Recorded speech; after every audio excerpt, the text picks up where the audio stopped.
Saya berharap dengan langkah-langkah yang sistematis, yang sistemik dari hulu sampai hilir, kita bisa lebih efektif memberantas korupsi, lebih efektif memberantas kemiskinan dan mengurangi pengangguran, dan menjadikan Indonesia negara maju yang kita cita-citakan. Ini akan susah, ada masalah juga soal Islamfobia dan sebagainya. Saya sih ngelihat tanda-tanda terang akan terbit.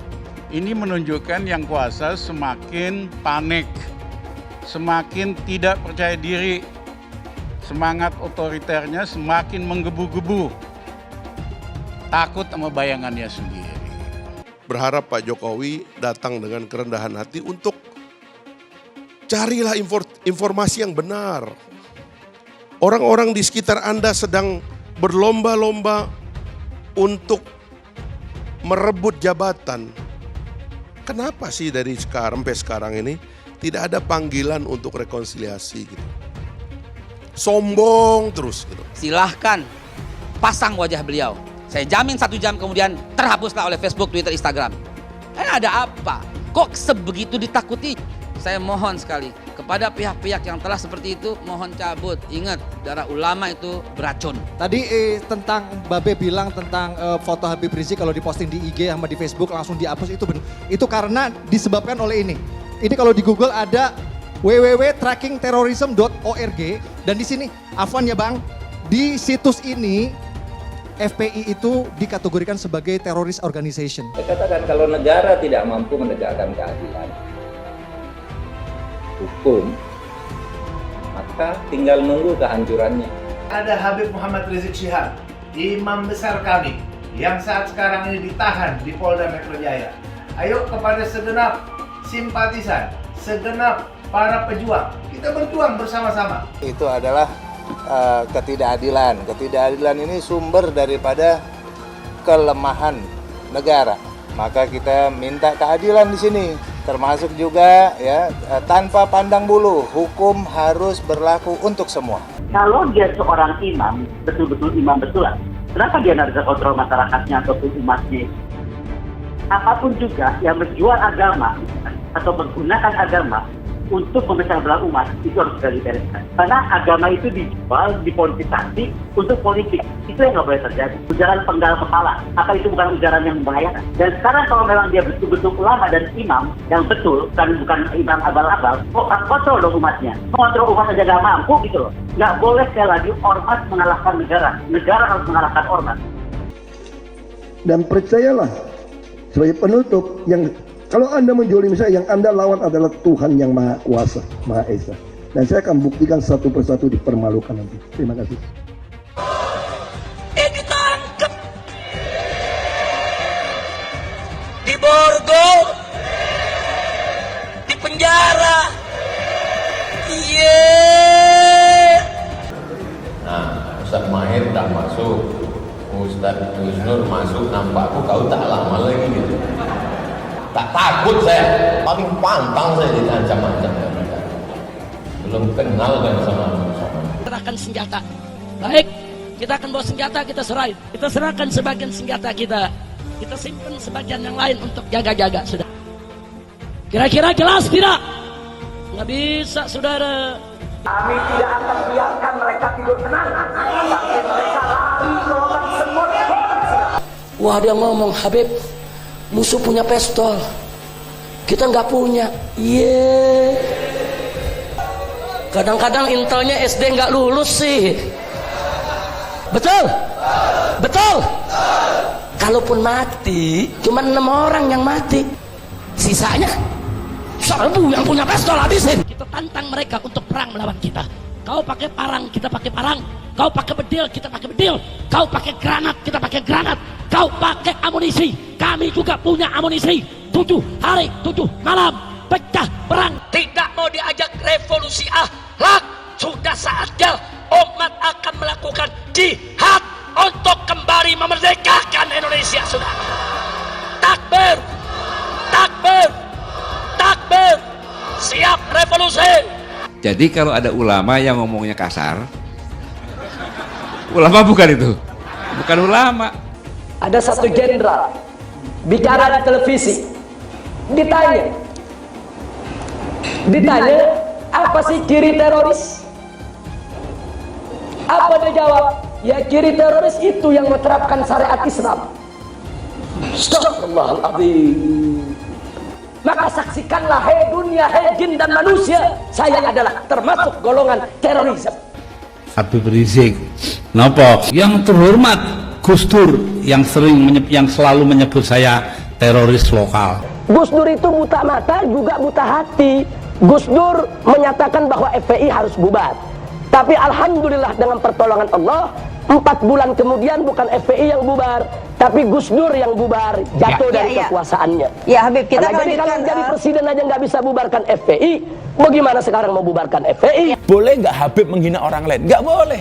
Masa punya darah Rasulullah kok menghina orang, kan nggak pantas. Evolusi akhlak. Sementara penyampainya ini akhlaknya tidak bagus. Saya meyakini kalau kemudian polisi melakukan itu tentunya mempunyai bukti yang bisa dipertanggungjawabkan. Selama itu dilakukan, saya pikir bukan kriminalisasi ulama. Hari ini orang menafsirkan Al-Quran sesuai dengan kepentingan masing-masing. Bahkan lebih celaka lagi adalah kepentingan politik masing-masing. Tidak ada kriminalisasi ulama, tidak ada.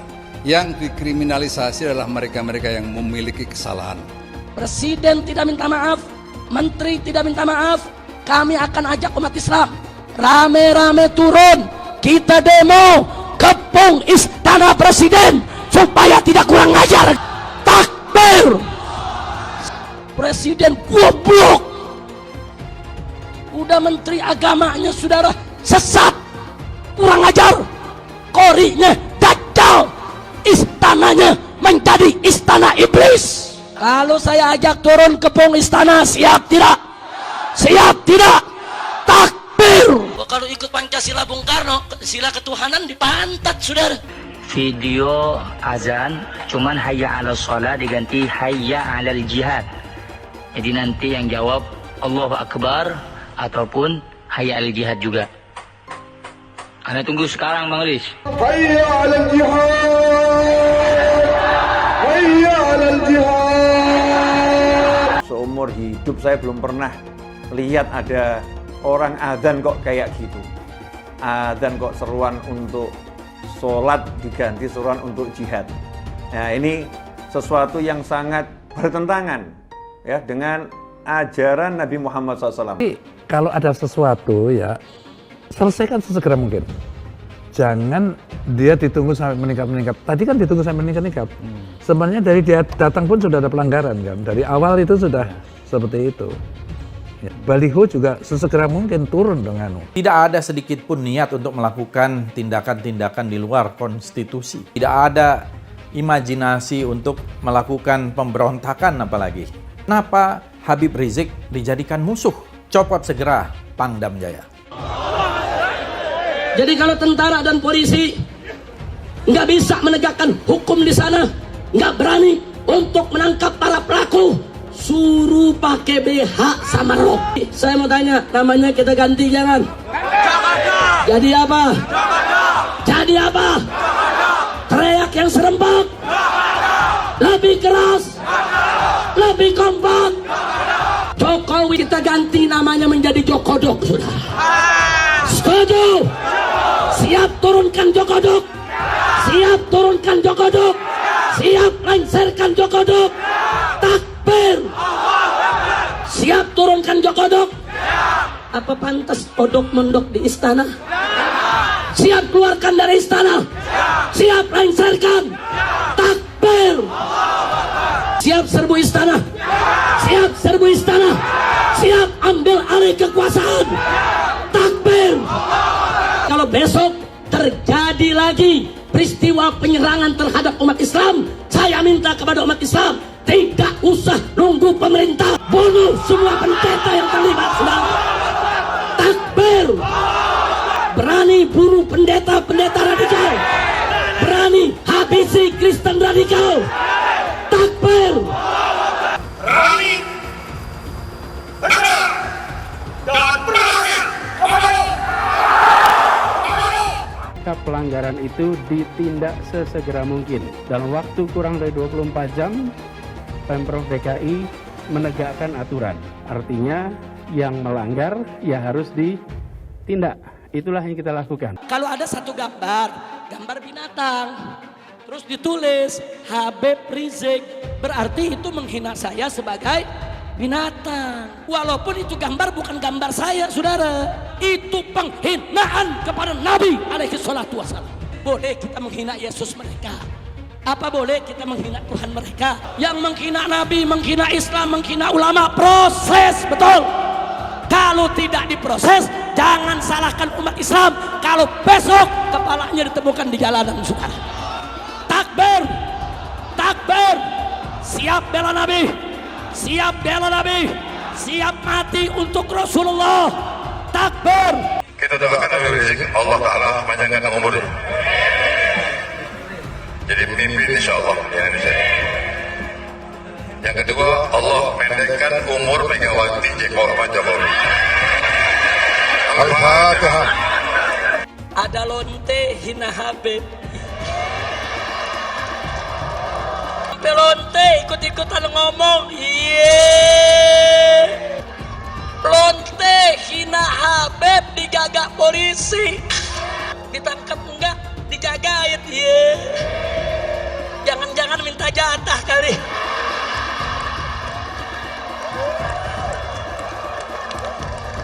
Jadi pemimpin itu berpihak dulu. Ada keberpihakan, dari keberpihakan dibuat mekanisme aturannya.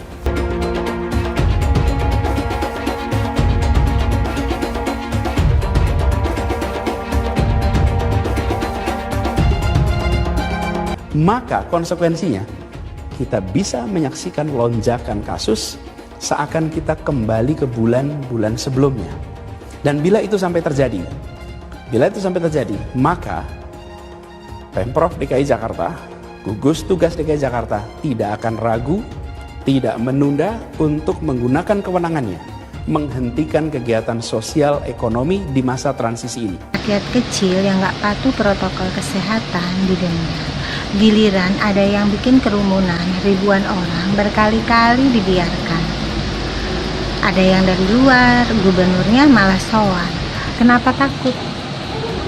Padahal tegas itu yang dirindukan kami, rakyat Indonesia.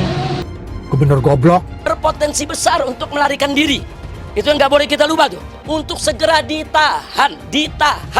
Karena sudah berulang kali selalu mengulang-ulangi penodaan agama, ditambah berpotensi untuk melarikan diri. Pancasila Soekarno, ketuhanan ada di pantai. Anak Tuhan dari mana? Kalau Yesus anak Tuhan, bidangnya siapa? Besok di seluruh wilayah Indonesia kami katakan bahwa padahal dia minoritas. Dia mulai tahu pertama kafir, kedua goblok. Kitab Bible Kristen itu bohong. Saya bukan mengatakan Bible Kristen fiksi, Bible Kristen itu palsu. Karena di salib itu ada jin kafir. Karena di salib itu ada jin kafir. Karena di salib itu ada jin kafir. Haleluya. Saya nggak pernah mundur untuk kebenaran, keadilan, kejujuran, dan peri kemanusiaan. Gue nggak pernah mundur. Dan gue nggak pernah takut juga sama lu. Siapapun yang rasis, gue akan hadapin. Gue bilang. Karena rasis itu dia berperi kemanusiaan. Apa saya ditanya dulu kan, kamu nyesel nggak statement kamu di Pulau Seribu sehingga mesti masuk penjara? Tidak pernah nyesel. Karena saya mengatakan kebenaran. Hai teman-teman, saya mau memperlihatkan transaksi saya hari ini lakukan trading di eToro. Ini bukti transaksi saya untung $4.500 US, itu sekitar 68 juta rupiah. Semua keuntungan bisa saya dapatkan dengan fasilitas copy trading di eToro. Kalau saya bisa, kalian juga bisa guys. Oke, itu yang mau saya tunjukkan. Like video ini sekarang juga dan gunakan link di kolom deskripsi, maka kalian berhak dapat bonus kalian. Promo ini ada masa waktunya, jadi jangan ketinggalan. Bukan cuma itu saja, transaksi tidak dikenakan fee, baik itu investasi saham, trading forex, komoditas, bitcoin, dan lainnya. Kalian bisa melakukan transaksi berapa kali pun atau unlimited trading. Dan tidak ada fee sama sekali. Jika transaksi di tempat lain sudah berapa fee-nya. Setelah nonton video ini, ayo bergabung dengan eToro hari ini, gratis dan tidak ada minimal deposit. Pastikan kalian menggunakan link di kolom deskripsi untuk mendapatkan welcome bonus. Kalian bisa menggunakan bonus $100.000 di akun virtual untuk latihan. Bukan cuma itu, kalian akan dapat kelas trading online gratis senilai 3 juta rupiah atau $200 jika kalian deposit di bulan ini. Selamat menonton guys, enjoy! Hai semua, dengan saya Jonas Leong. Terima kasih banyak buat kalian penonton setia yang selalu menonton di channel ini. Saya secara personal sangat menghargai waktu kalian. Dan saya sudah menganggap kalian sebagai family karena kalian selalu support di channel ini. Bagi kalian yang selalu menuliskan opini kalian di kolom komen, saya baca komen kalian satu persatu. Saya baca komen kalian untuk mengetahui opini kalian, tanggapan kalian, dan masukan kalian sangat berguna untuk video selanjutnya. Terima kasih banyak buat kalian yang selalu menekan tombol like di awal video. Video seperti ini membutuhkan waktu dan juga research. Dan ini semua gratis untuk kalian. Jadi pastikan mengembangkan budaya anti korupsi dan menumbuhkan rasa malu menikmati hasil korupsi merupakan hulu yang penting dalam pencegahan tindak pidana korupsi. Pendidikan anti korupsi harus diperluas untuk melahirkan generasi masa depan yang anti korupsi. Tetapi membangun sistem yang menutup peluang terjadinya tindak pidana korupsi juga merupakan kunci utama. Semua lembaga pemerintahan harus terus meningkatkan transparansi, meningkatkan akuntabilitas, melakukan penyederhanaan proses kerja dan proses pelayanan kepada masyarakat untuk meminimalisir peluang korupsi sekaligus meningkatkan kualitas pelayanan kepada masyarakat. Upaya pemerintah untuk melakukan reformasi di sektor perizinan dan sektor layanan publik merupakan upaya penting untuk memperkecil peluang terjadinya korupsi. Sektor-sektor yang berkaitan langsung dengan kepentingan rakyat banyak, sektor-sektor yang mempengaruhi ekosistem berusaha terutama pada UMKM menjadi perhatian utama pemerintah. Pemerintah berusaha keras untuk melakukan reformasi struktural secara besar-besaran. Regulasi yang tumpang tindih dan prosedur yang rumit terus akan kita pangkas. Mekanisme dan prosedur birokrasi yang rumit kita sederhanakan, yang kemudian didukung dengan penggunaan teknologi digital seperti e-budgeting, e-procurement, e-audit, dan aplikasi-aplikasi lainnya. Pembenahan sistem yang sedang kita lakukan pasti memerlukan dukungan pengawasan yang efektif, baik yang dilakukan oleh pengawas internal di institusi pemerintah, pengawas eksternal yang melibatkan beberapa lembaga di luar pemerintah, dan juga dengan mengundang partisipasi publik untuk mengawasi kerja aparat pemerintah. Profesionalitas aparat penegak hukum mempunyai posisi yang sangat sentral dalam penindakan dan juga pencegahan. Namun, orientasi dan mindset dalam pengawasan dan penegakan hukum harus diarahkan untuk perbaikan tata kelola dan pencegahan korupsi. Kinerja penegakan bukan diukur dari seberapa banyak kasus yang ditemukan, tetapi pada bagaimana mencegah secara berkelanjutan agar tindak pidana korupsi itu tidak sampai terjadi lagi. Upaya pemberantasan korupsi membutuhkan kegigihan dan konsistensi yang luar biasa, butuh orkestrasi kebersamaan yang luar biasa untuk mencegahnya, butuh inovasi dan kerja sistematis untuk menutup peluang bagi terjadinya korupsi, dan perlu tindakan yang adil dan konsisten untuk menindak para pelaku pidana korupsi. Saya berharap dengan langkah-langkah yang sistematis, yang sistemik dari hulu sampai hilir, kita bisa lebih efektif memberantas korupsi, lebih efektif memberantas kemiskinan dan mengurangi pengangguran, dan menjadikan Indonesia negara maju yang kita cita-citakan. Meskipun listrik di KPK padam, tapi pemberantasan korupsi tidak boleh padam. Boleh nggak suka sistem komunis, tapi selection of leadership-nya bagus sekali. Orang jadi sekjen partai dulu di kecamatan, habis itu jadi camat, habis itu pindah. Sistem komunisme itu menghasilkan selection pemimpin leadership yang bagus. Kita sistem seleksi kepemimpinan kita tidak mampu buat mengangkat yang terbaik, yang jadi pemimpin di national level sama ke bawah. Jadi nanti kita akan ubah ini. Kita akan berikan rating bupati dengan kriteria governance, kemampuan dia kelola rakyatnya dan sebagai mata, dan gubernur. Sehingga nanti harus dimuat di media juga supaya media hidup. Dan yang kedua, dari rating itu misalnya ada bupati yang nomor 200, mau maju lagi jadi bupati, rakyatnya bilang, loh lu nomor 200-an kok berani-beraninya maju. Tapi kalau yang top 50 mungkin diajak jadi bupati di tempat lain. Kita harus ubah sistem seleksi kepemimpinan kita ini. Yang nepotis, yang feudal, yang hanya membawa kemunduran bukan kemajuan buat bangsa kita.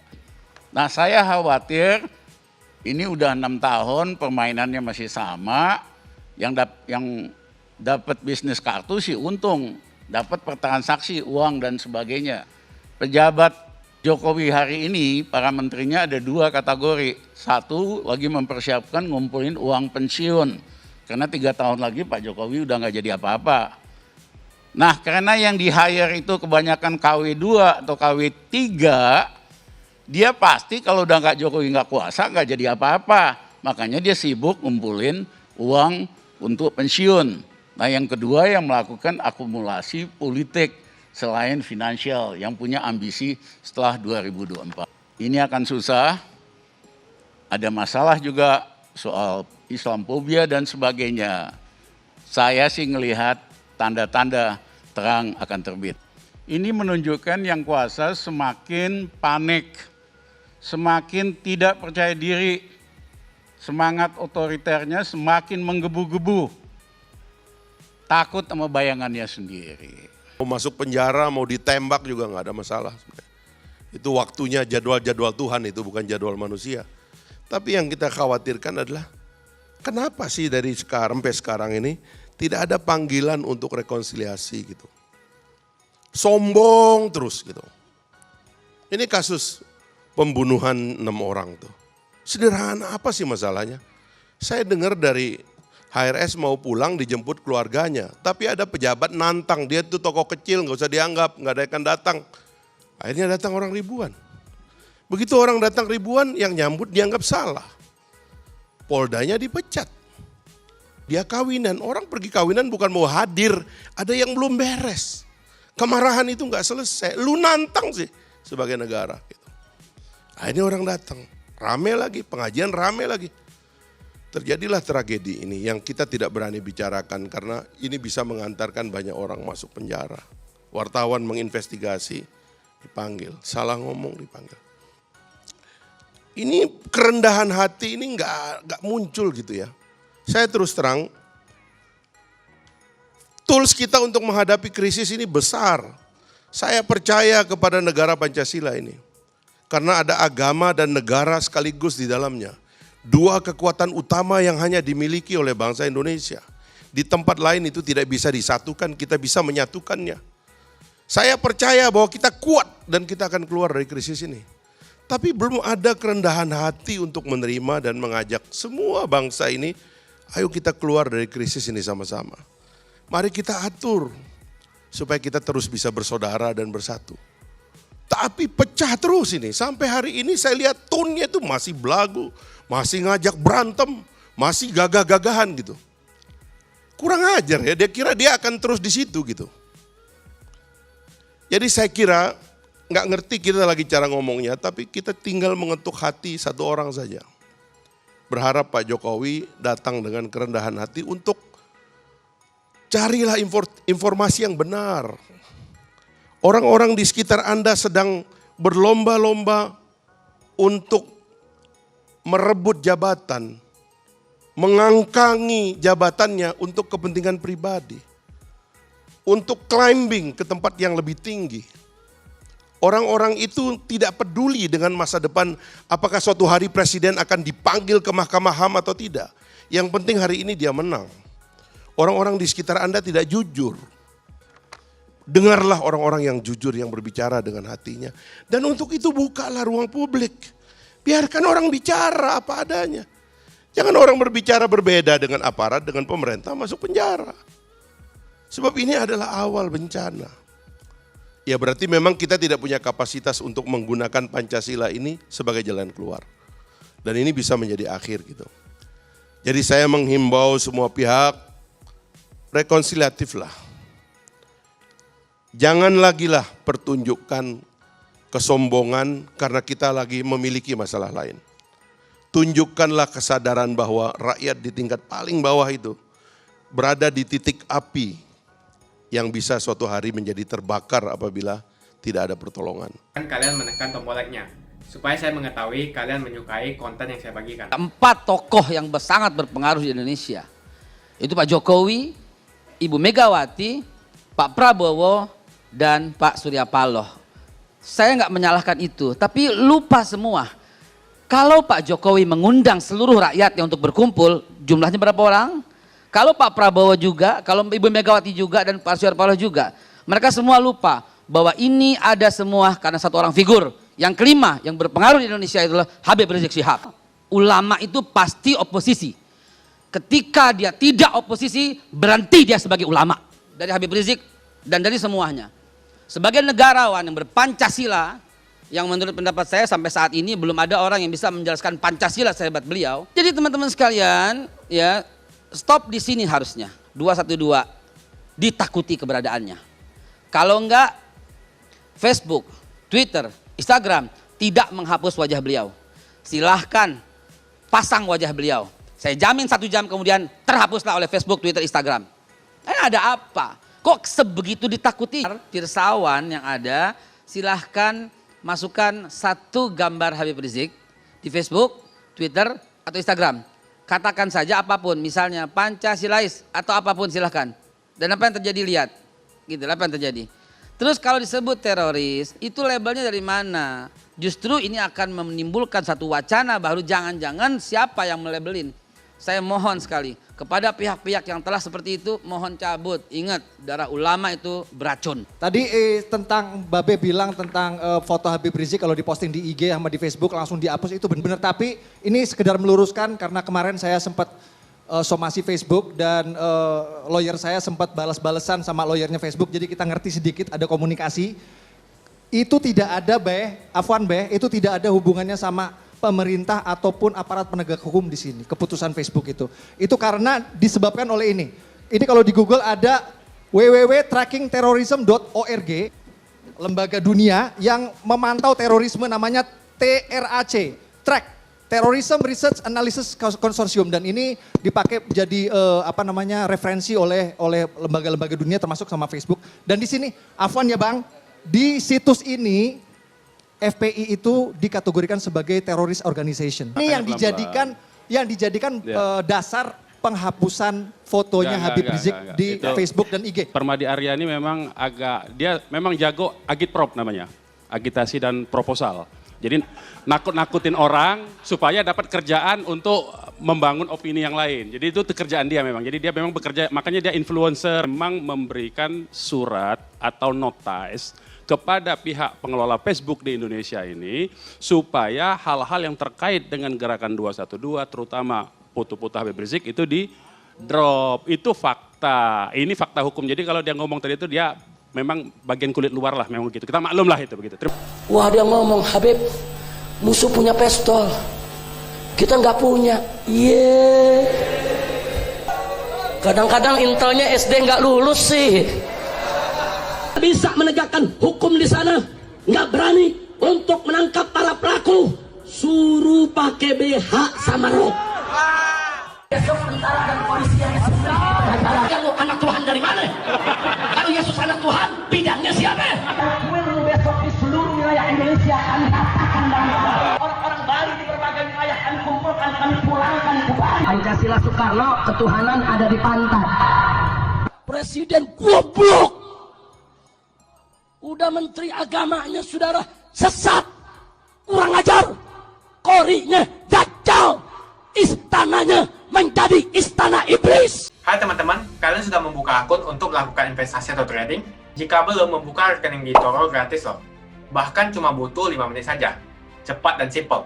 Dan semua bisa dilakukan secara online. Sampai saat ini ketika kita mau melakukan investasi saham atau trading forex, kita masih menggunakan cara yang kuno. Seperti kita menelpon banker atau broker yang melakukan atau mengeksekusi transaksi kita. Tapi apakah kalian tahu di eToro kita membeli saham atau forex, kita cuma login, lalu memilih apa yang kita mau, lalu masukin angka berapa banyak yang ingin kita beli, lalu tinggal klik. Sesimpel itu. Sampai saat ini kita bingung mau investasi saham luar negeri, trading forex, komoditas, dan cryptocurrency di mana tepatnya. Kita bisa transaksi semua trading ini di eToro. eToro merupakan one-stop shopping. Sampai saat ini kita membayar fee di setiap transaksi kepada banker atau broker. Setiap kita melakukan transaksi jual beli, biasanya kita dipotong fee oleh platform kita. Kalau dalam 1 bulan kalian melakukan transaksi 1 kali, mungkin tidak terasa. Coba kalian melakukan trading sebanyak 100 kali. Sudah berapa fee-nya? Misalnya kalian membeli saham Google dengan fee per transaksi $10. Jika kalian membeli saham Google 10 kali, maka fee transaksi sudah $100. Belum lagi kita akan dikenakan fee ketika kita menjual saham itu. Itulah sebabnya saya memilih eToro, karena tidak ada fee sama sekali. Saya ulangi, di eToro tidak ada fee sama sekali ketika kalian melakukan transaksi.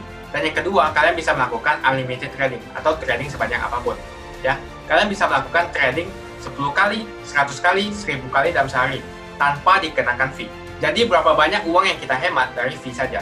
Sampai saat ini ketika uang dana kita dikelola oleh manajer keuangan, terkadang kita tidak diberitahu ketika akan melakukan transaksi. Bahkan investasi kita dipotong biaya. Dan kita dibikin bingung karena kurangnya transparansi. Kita juga bingung memilih investasi manajer yang bagus untuk mengelola investasi kita. Alhasil, investasi kita bukannya untung malah rugi. Bahkan yang lebih ekstrim, kita tertipu oleh manajer investasi yang ilegal. Tapi apakah kalian tahu di eToro ada fasilitas yang namanya copy trade, di mana kita bisa menduplikasikan investasi atau trading yang dilakukan oleh trader profesional. Semua data terbuka dan transparan dan kita bisa melihat performance sampai 10 tahun yang lalu. Dengan fasilitas ini, kamu tidak usah lagi menelpon manajer keuangan kamu untuk melakukan trading. Atau pusing investasi kamu merugi dikelola oleh manajer keuangan. Di eToro, kita bisa memilih investor profesional yang sesuai dengan yang kita sukai. Dan di eToro banyak sekali profesional investor yang keuntungannya di atas 50%. Bulan ini saya profit 140%. Jika kalian ingin profit seperti saya, kalian tinggal menggunakan fasilitas copy trade. Jadi ketika saya profit, maka otomatis kalian akan mendapatkan profit. Mau beli saham Google, 1 unitnya mahal. Di eToro, kalian bisa beli di bawah 1 unit atau pecahan unit. Contohnya kita membeli saham Google dengan hanya $50 saja, yaitu 0,02 unit. Di platform lain, kalian diwajibkan untuk membeli minimal 1 unit atau $1.500 untuk saham Google. Dengan $50 atau Rp700.000 saja, kalian sudah bisa memiliki saham Google. Menarik bukan? Saya sudah lama menggunakan eToro dan minggu ini saya profit 140%. Jadi bergabunglah dengan eToro dan mulai profit hari ini. Jadi apa yang kalian tunggu? Mendingan kalian cobain sendiri aja deh. Tutorial bisa kalian cek di kolom deskripsi dan kalian harus menggunakan link di kolom deskripsi untuk mendapatkan welcome bonus. Jika tidak, maka tidak akan mendapatkan bonus. Dan gunakan bonus $100.000 di akun virtual Anda untuk mengenal lebih jauh tentang eToro atau bisa digunakan untuk latihan. Bukan cuma itu, kalian akan dapatkan kelas trading gratis yang nilainya Rp3 juta jika kalian deposit di bulan ini. Makasih banyak buat kalian yang nggak skip dan nonton video ini sampai habis. Saya secara personal sangat menghargai waktu kalian. Makasih banyak buat kalian yang sudah tekan tombol subscribe, dan makasih banyak buat kalian yang sudah tekan tombol loncengnya. Jangan lupa bagikan informasi ini ke teman atau family Anda. Mungkin teman atau family Anda membutuhkan investasi ini. Oke guys, sekian dulu dari saya. Jangan lupa follow Instagram saya di @johannesleongofficial untuk kata-kata motivasi setiap harinya. Bagi kalian yang termotivasi nonton video ini, ayo like video ini dan subscribe di channel ini. Dan buat kalian yang sudah subscribe di channel ini, jangan lupa tekan tombol loncengnya supaya kalian mendapatkan notifikasi setiap kali saya upload video. Hai teman-teman, terima kasih banyak buat kalian yang sudah menekan tombol join atau sudah bergabung di channel YouTube Jonas Leong.